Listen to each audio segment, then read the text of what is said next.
Now I'd like to welcome us to today's e-showcase, Unlocking Solar Incentives, Savings, and Sustainability for Water Treatment Facilities.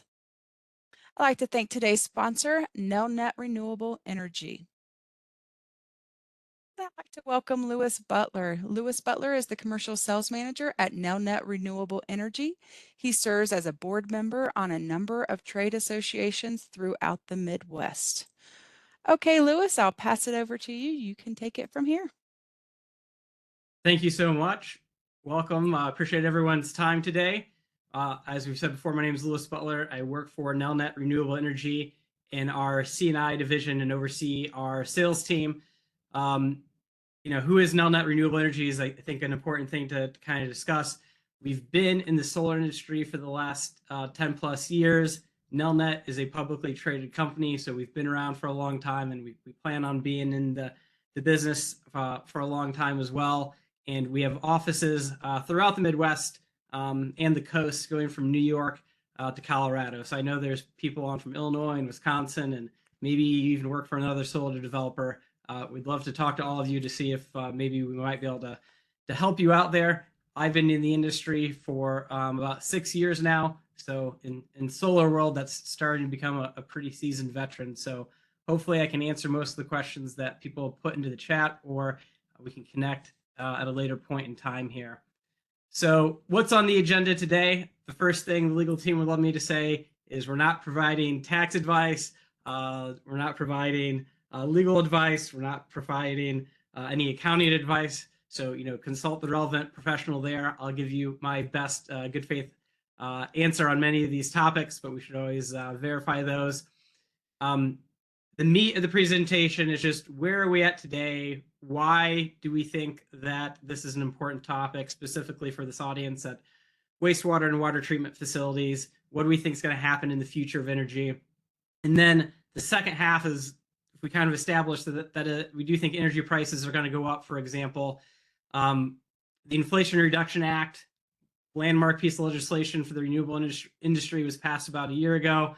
What benefits are in there that previously weren't, and what changes have come? Some people might have looked at a project 5 years ago. Some things have changed since then, so I want to highlight those and the financial case for solar, and then kind of talk about what our advice is for if you think that you might want to look at one of these projects, and kind of talk through what our process is there to help you out if you think that it might make sense. Not everyone's a great fit, and we're happy to kind of talk through when people are not a great fit for doing a renewable energy project. So if we kind of back out of solar, we back out of all the incentives, how are we going to get to some of these long-term savings? It's kind of important to think about where is energy coming from today and where is it going to be coming from in the future. And so for a variety of reasons, historically, coal was a big source of power in the United States. Coal as a percentage of the grid and its production kind of peaked in the early 2000s there. You'll see that peak US coal capacity was about 318 gigawatts in 2011. And if you look forward out to 2026, with a few more coal plant closures, they're expecting that capacity to be about half of what it previously was. So in a former life, I taught college economics, and if we just think about the laws of supply and demand, those coal plants are supplying a lot of power for a really long time, and that supply curve is shifting to the left. So there's going to be less power coming from those coal plants. A variety of reasons for that, but part of the reason is some of these coal plants that are currently in operation today are 50, 60, 70 years old, believe it or not, and they've been retrofitted and updated a number of times, and they're just no longer going to be economically viable going into the future. So we are going to be seeing a change in the mixture of where energy is coming from on the grid, which kind of gets us into our next slide here. One final thing here is, we do expect that trend to continue, and you can Google list of coal plants scheduled to close over the next decade, and there's tens and hundreds of these plants that are scheduled to go offline. So that's really going to be impacting the grid in a significant way. The next source, or one source of power plants that has come online more recently, It's a little bit cleaner. Um, are these natural gas peaker plants? Um, I don't want to say the problem with the natural gas, but one thing that we've seen in the natural gas market is that these prices can be pretty volatile due to weather events knocking production offline, or even geopolitical events that change the supply and demand globally for some of these products. And if you're not really familiar with how your local utility company operates, a lot of them are publicly owned or investor owned utilities that kind of guarantee a certain rate of return. And so when their costs go up, they essentially get to go to the regulators and ask for more money and for rates to increase. So sometimes those rates can come down, but sometimes those rates will also go up. So, from 2020 to mid to end of 2022 there, in some areas you saw a tripling of the price of natural gas. We had some customers we were looking at projects with in Southern Florida. They actually saw their rates double or triple during this time period. So, I'm not trying to say the price of natural gas is going to remain high forever, but you can see here that it's not as predictable as some other energy sources. So, if we think about where we're getting a good chunk of our energy on the grid today, from where I sit, you tend to have volatile prices and/or some of that historical capacity is going to be going offline going into the future. And so, we definitely think, or I definitely think that, the price of energy is going to go up in the future, or, we can debate on how quickly it's going to go up. But, one of the selling points of looking at a renewable energy project is having some control over what that budget and that line item is going forward into the future. And then the last slide that we'll kind of bring up here, that when I got into the industry, we didn't really talk about a whole lot, but it's definitely impacted all of our customers today, both on the equipment side and the customers buying these projects, which is inflation. Right, for a long time you could count on inflation being between 1.5% and 3%. We'll say over the last few years we've seen it go up over 8%. Even being back down at 4% is still, by historical standards since the 80s, is still a pretty good clip for inflation. So if we just think about all the inputs that the utility companies are facing today, increased equipment cost, increased volatility in the resources that they're going to be burning to make this energy, and these plant closures, a new plant is not inexpensive to build. So we think that the price of energy will continue to go up. Along with this, right, we're also seeing a demand from communities, businesses, just general consumers to do more renewables. And so, solar specifically is a pretty good answer to all of those, and specifically for water treatment and wastewater treatment facilities.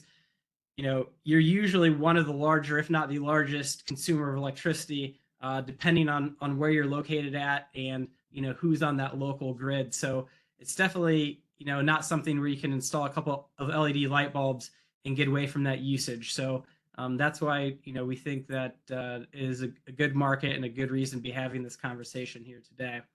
So unsurprisingly, if you haven't picked up on it yet, I think that solar is a very viable option here.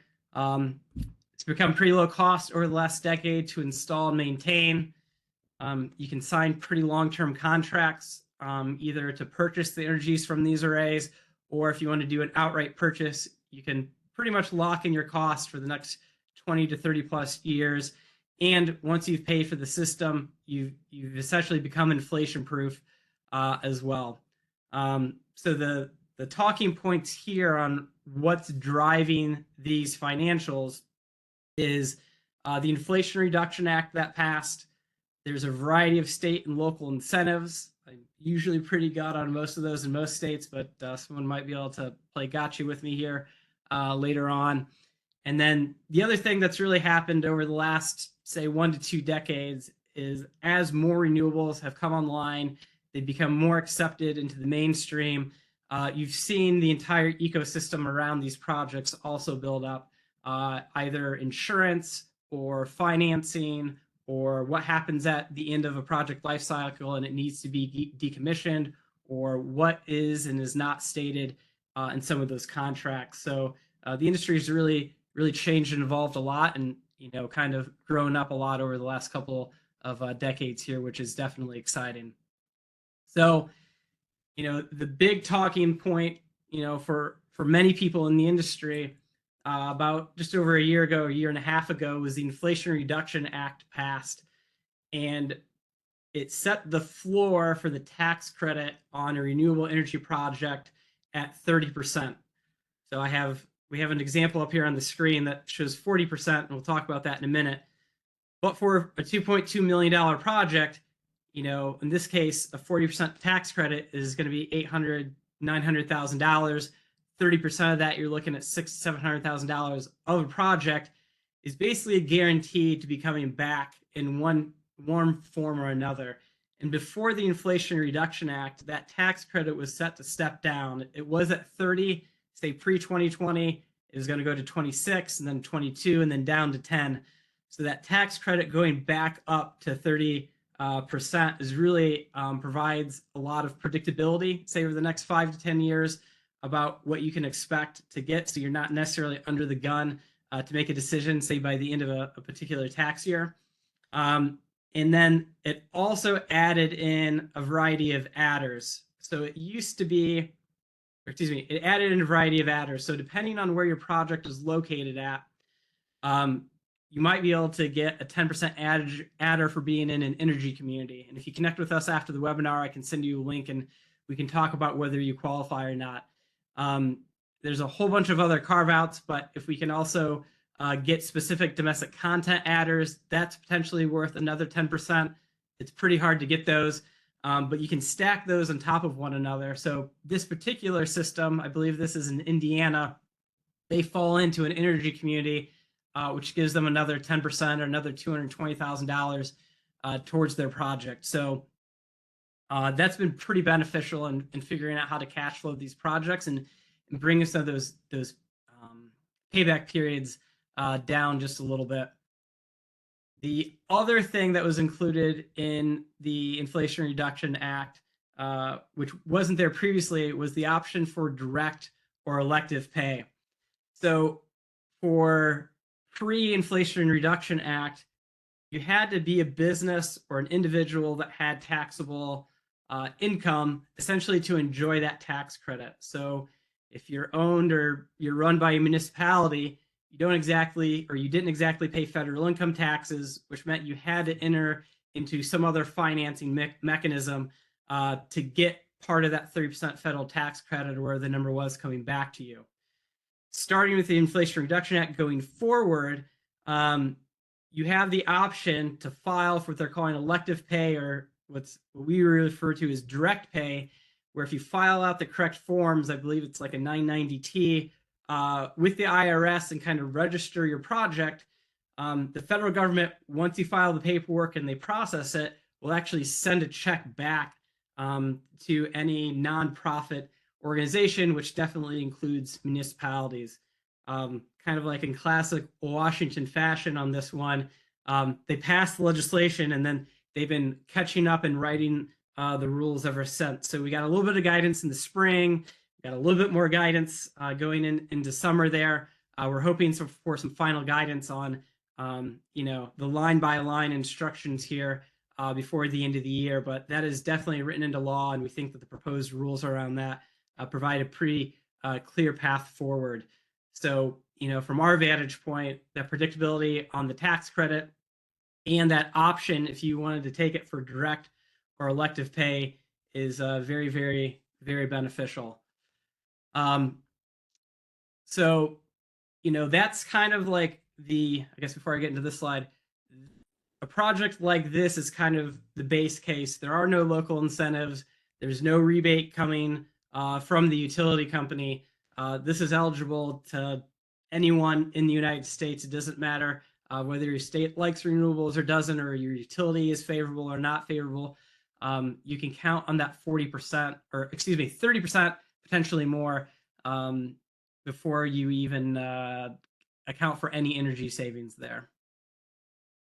So we work in a variety of states, and we'll highlight Illinois here for a second, that have a variety of other incentives. So in Illinois, if we install a certain type of inverter, that's worth, in this $1.8 million project, that inverter is worth $265,000. So if you're, say, an Ameren or a ComEd customer in Illinois, that can be particularly beneficial to you. And then a lot of states, or many states, also have what we would call REC payments, or renewable energy certificate payments, where there's some sort of mandate either at the state level or the utility level, that a certain amount of renewables are going to be on the grid. And so in Illinois, the Illinois Power Agency has a program called Illinois Shines, or the Adjustable Block Program, where the utility will actually buy RECs from that project for the next 15 years. And in this case, they front load those incentive payments in the first 7.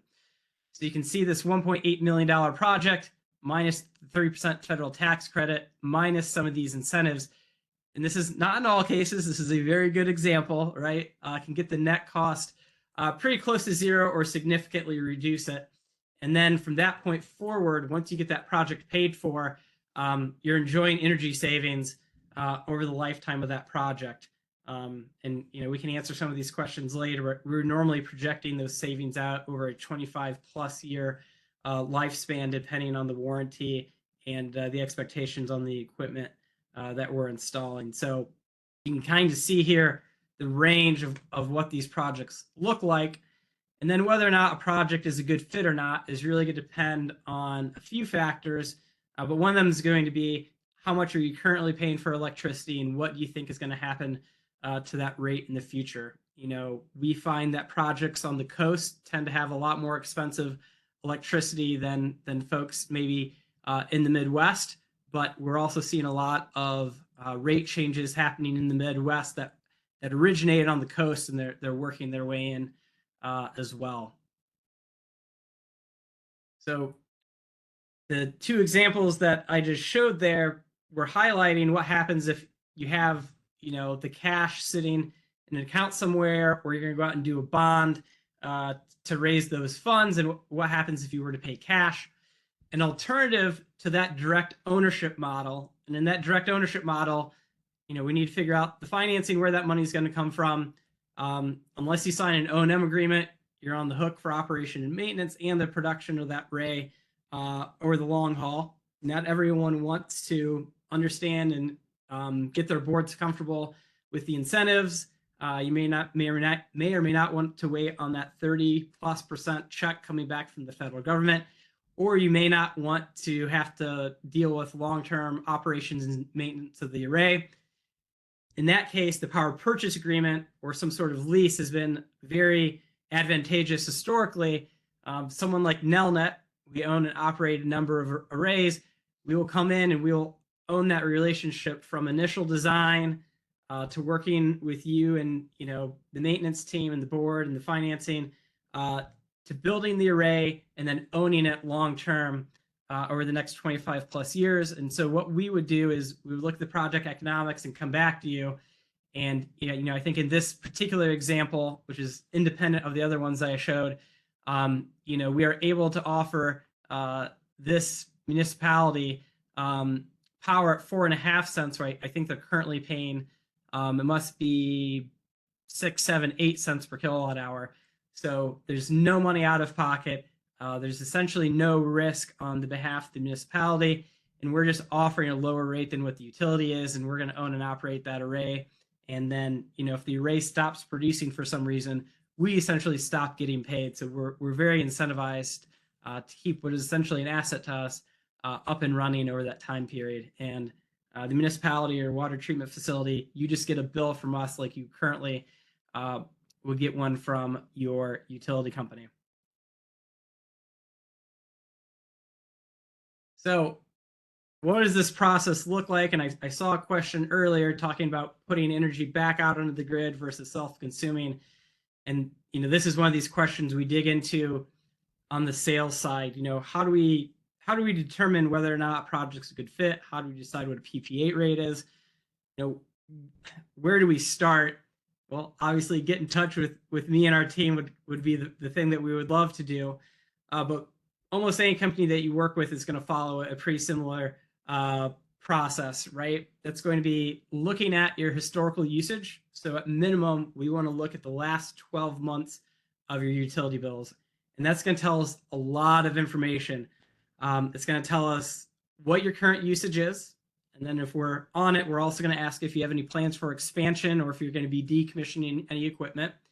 The key thing for us is we want to size that array appropriately so we're not doing something that hurts the project economics or we're leaving meat on the bone. And then once we have those utility bills, we're also going to look at your rate schedule. Some utilities charge a higher amount during the summer and less during the winter. Some utilities charge a constant rate throughout the year. Some utilities allow you to switch rate classes.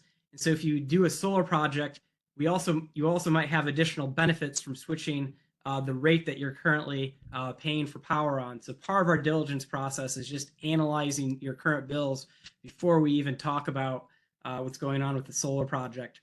Once we have that, we get some information about your facility.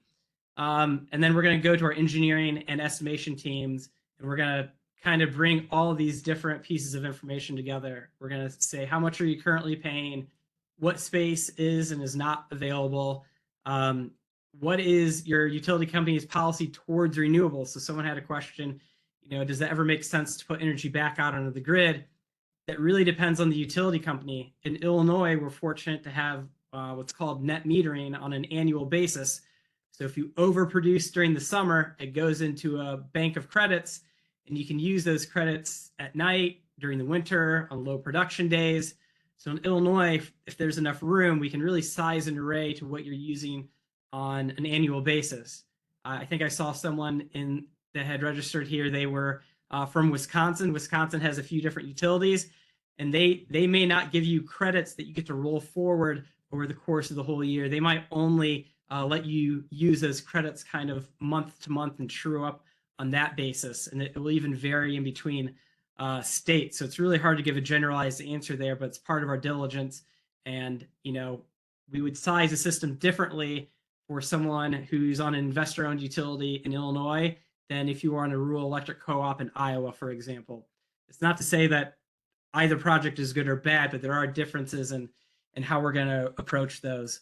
Then once we kind of have all of those numbers pulled together, we stack all those incentives together and put it in our nice sales proposal. And then we can start digging in on how we'd like to finance the array. Do the project economics make sense? Are we looking at more than one location? Is there some economy of scale going on there? And kind of really start to go through the just discovery phase and answering maybe some of the I don't want to say more basic questions, but some of the common questions, right? What equipment are we using? What does the warranty look like? What's the expected maintenance schedule? All of that good stuff. So,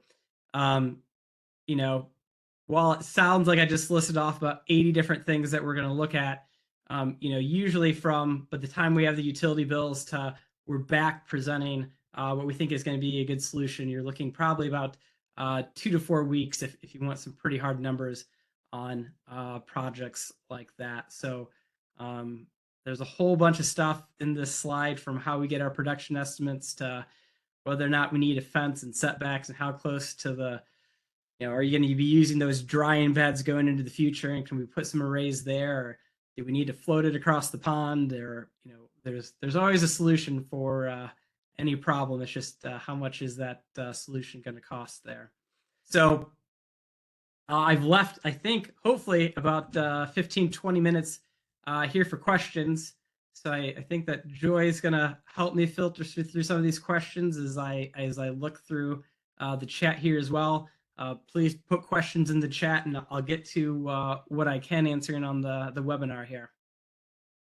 Thanks, Lewis. Yeah. Yeah, I'll let you catch your breath for a minute. I do want to, I think this one is just a generic question, but I think we're going to test you to see if you know all the states. So we have a question about, do you work in Texas? And does Texas have state incentives for such projects?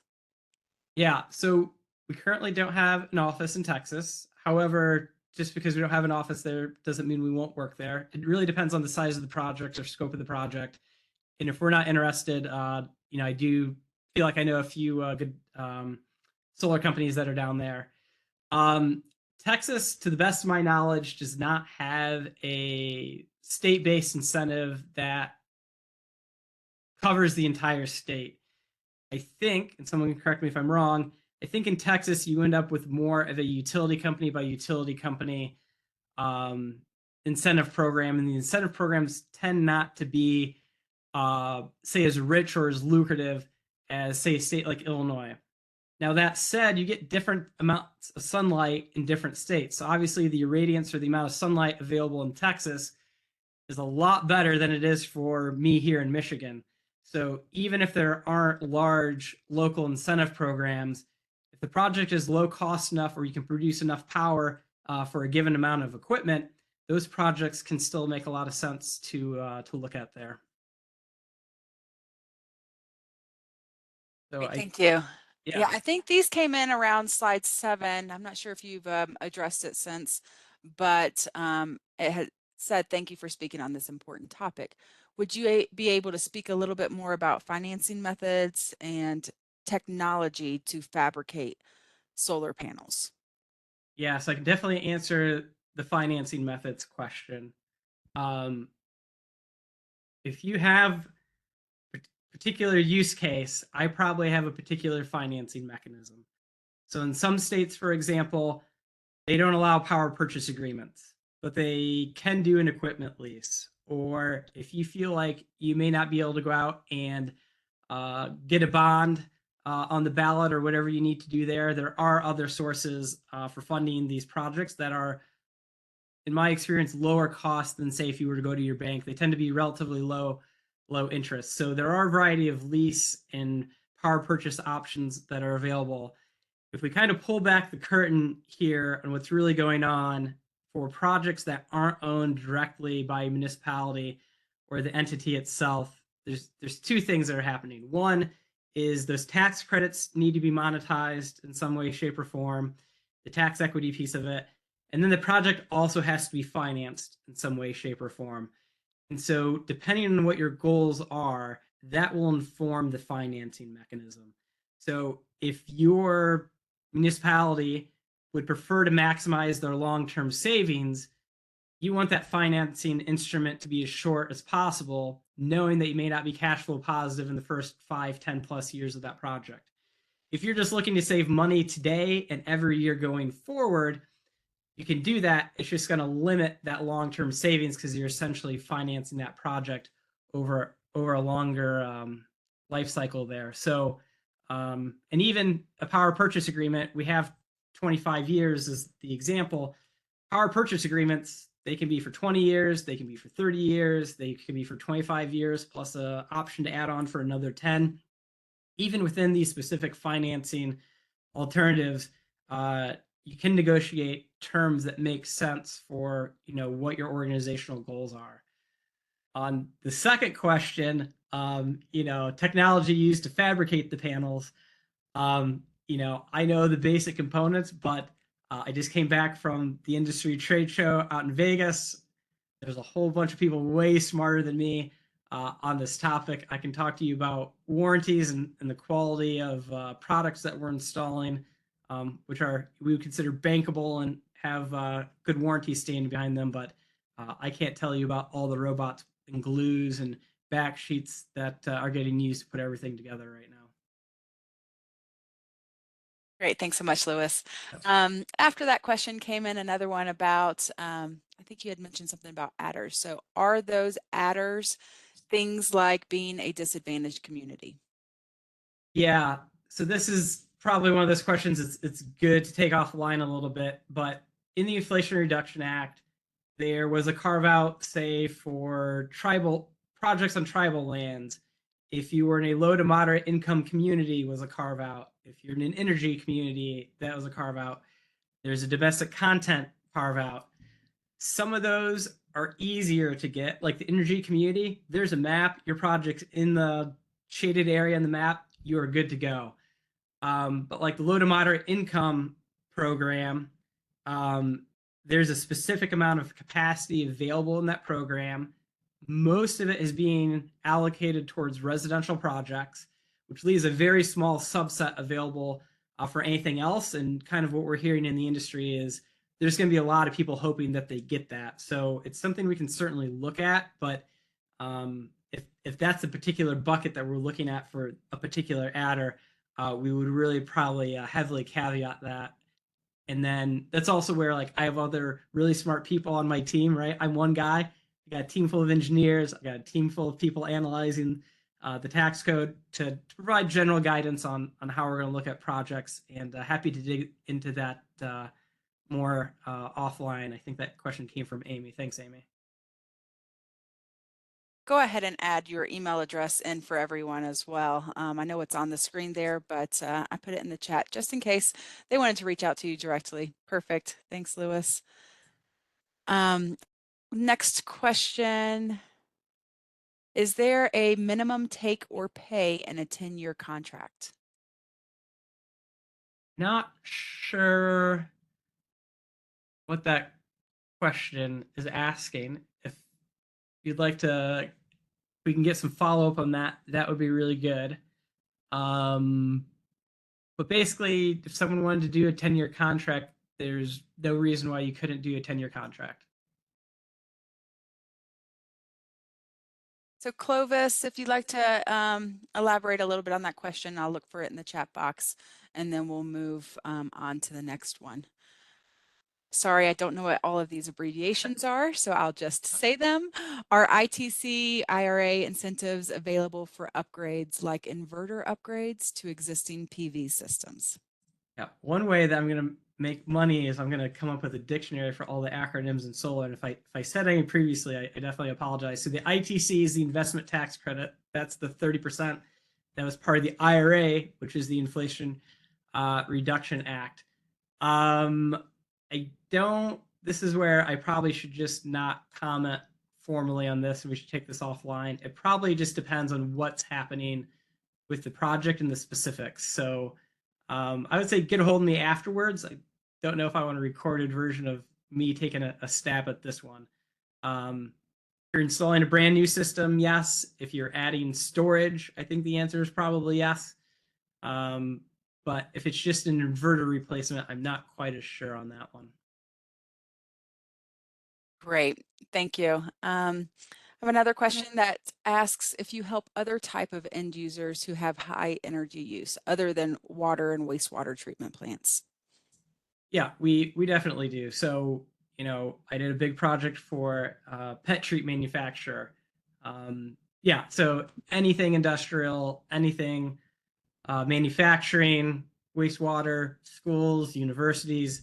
Nelnet Renewable Energy also has a residential division. So if you are in a state where we're currently operating and you want to take a look at your house, the residential sales team is great. They would love to take you through that process and help you take a look at a project. Thank you. And then what is the minimum size, kilowatt or dollar yield production that you would have interested? So I'm guessing just like what's the, I don't know if that's size of project we work on, or if that's related to how good a production we would need to have to finance something. Minimum project size, like I just said, we're doing residential projects all the way up through small scale utility projects. So think 5, 10, 20 megawatt type of projects. So that's where I think it's just a case by case basis. And there's a lot of variables that go into these projects. How close are we to the meter we need to connect to? How easy is the build going to be, right? So if we need to put 5 megawatts, but your facility is on the moon, we might say no to that. But if you have a flat piece of land right next to your meter, that could be kind of a different story. And that kind of goes to the yield and production question. How well some of these projects pencil. One determinant is the yield or the production. But the other one is just cost of install, right? What are the local prevailing wage rate might be like a pretty good example, or what are the fees going to be to the utility company to get it installed and get the project permitted? So that's kind of hard to answer off the cuff, but we're seeing projects make a lot of sense in Indiana and Illinois, and projects making sense in Colorado and Texas. So Um, it's, I don't want to say rare, but it really depends on what your financial benchmarks as well. Everyone has a different threshold for what it takes to do a project. So even from that point of view, it's hard to answer sometimes. Great, and I have one final question. So Yep. I will ask that people continue to put their additional questions in the chat box as we go through this one. Can you speak to if there are any federal grants that were a part of the IRA that we can also take advantage of in addition to the ITC? And there was a lot in the Inflation Reduction Act. So in addition to the investment tax credit, I think the answer is it depends maybe on just what is the entity type, what are you hoping to do with the money. um, you know if you're going to do something new and unique with your project and you can apply and get some money from the Department of Energy, that's potentially a solution. um, for example, the ag space are small businesses that are located in rural communities. The Inflation Reduction Act also, I think, quadrupled the amount of money available to REAP grants, which is the Rural Energy Assistance Program, if I remember that acronym correctly. That pays for up to 50% of system costs. So if you know a farmer or business located in a rural area, yeah, up to 50% of those projects get paid for. Yeah, there's just a lot of nuance in there, and it's just all about digging in and understanding all pieces of those programs there. And if it's okay, I can also comment on the other question. There's a 10% adder for domestic content. How likely is a project to get that? And this is what I'll remind everyone of that first thing on the agenda, which is disclosures, right? I'm not providing tax, legal, or other professional advice here. But our current understanding of the domestic content adder is it's going to be pretty difficult to get. There's a US steel requirement in the project, which that's not really the hurdle. The hurdle is any other component that's being included in the project needs to be made in the USA or produced in the USA.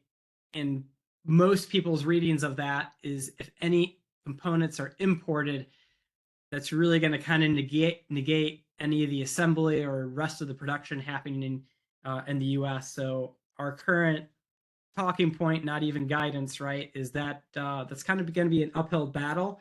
But it's also something we're monitoring closely. And, we just, me and a bunch of people on the team just spent a week at the big industry trade show. And, we're in constant communication with our vendors, seeing who's going to get their plants up and running and how quickly those are going to be. And, if the premium for those products is going to make the 10% adder worthwhile or not. Thank you so much, Lewis. And there's all the questions that I see. So if you want to end with, oh, I have one more coming in. Sorry. Yeah. Must every PV install connect near the utility meter, or is there a way the PV can connect into the plant grid, but not the utility meter? Carrie, that is such an excellent question. Um, the answer is it's just like everything. It depends. So some states do have very flexible frameworks so that you can connect arrays that are not on site, um, and you can take advantage of solar. So Excel Energy in Colorado immediately comes to mind, for any Colorado folks on the call. You can build the array, and as long as it's connected to Excel's grid and we bid it into that program successfully, they'll essentially do the virtual billing for that to make sense. So it really depends on your utility company. Most places you're going to have to physically interconnect the array, where that meter or where that transformer is going to be at. Or you're going to have to look at an alternative scenario like a community solar subscription or something like that. But if you want to own and operate your own array, in most places, you're going to have to be connected near that utility meter or say within 500 feet, maybe 1,000. If you get much over 500 to 1,000 feet, you really start to incur pretty significant cost adder for the project and getting that wire run. That was an excellent question. Well, thank you, Lewis. I will let you say any final remarks. Remind people that Lewis has put his email address in the chat box if you need to reach out with specific questions that he mentioned should go offline. So, Lewis, if you want to close us out. Yeah, appreciate everyone's time. Again, Nelnet Renewable Energy been around for a decade plus. Um, these projects can take 6 months to 3 to 4 years from inception to get built. It's really about the team of people you're working with. If you have any questions, please reach out. Even if we're not going to build it, happy to be a resource. And if you want an excuse to email me, send me your chili recipes. We get here in the fall. I would love to get a good chili recipe. Appreciate everyone's time. Thank you so much. I do want to take this time to thank Lewis for a great presentation and also to thank Nelnet Renewable Energy for sponsoring today's event.